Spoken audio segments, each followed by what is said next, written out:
Nakikiramay ako kay Nore sa aking pinsan sa pagkawala ng kanyang asawa. Condolence. Lakasan mo ang loob mo. Talagang siguro ganyan talaga ang buhay. Ang ikli lang talaga. Kaya condolence na lang sa kay John, sa iyong asawa. Sana kayanin mo. Maging matatag ka. At yun ang maging lakasan mo ang loob mo. Yan hanggang ngayon pa rin ako, parang na-shock ako ng ibalita sa akin na wala na yung asawa ng aking pinsan na si June. Kaya rest in peace, June. Condolence. Hindi man lang tayo nagkita.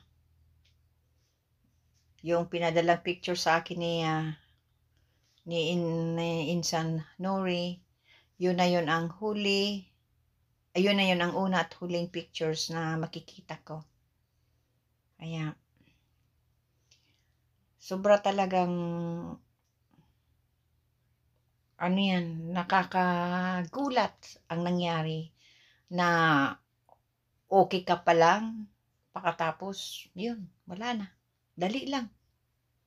Dahil sa heart attack. Dali lang talaga.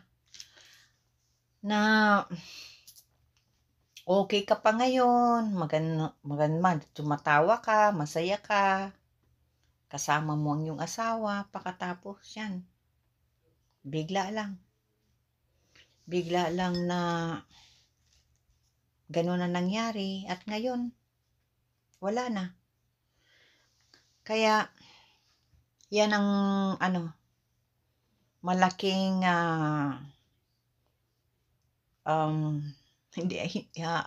pa rin ako, yung parang hindi pa rin ako makapaniwala kasi dali lang talaga ng buhay. Kaya habang tayo ay buhay, maging mabuti tayo sa ating kapwa, sa ating magulang, sa ating mga kapatid, sa ating mga anak, sa ating mga apo, yun, mga kadugo natin. Yan. At pakitaan natin ng kabutihan. Kung naghihirap ang isang tao, tulungan kaysa apakan.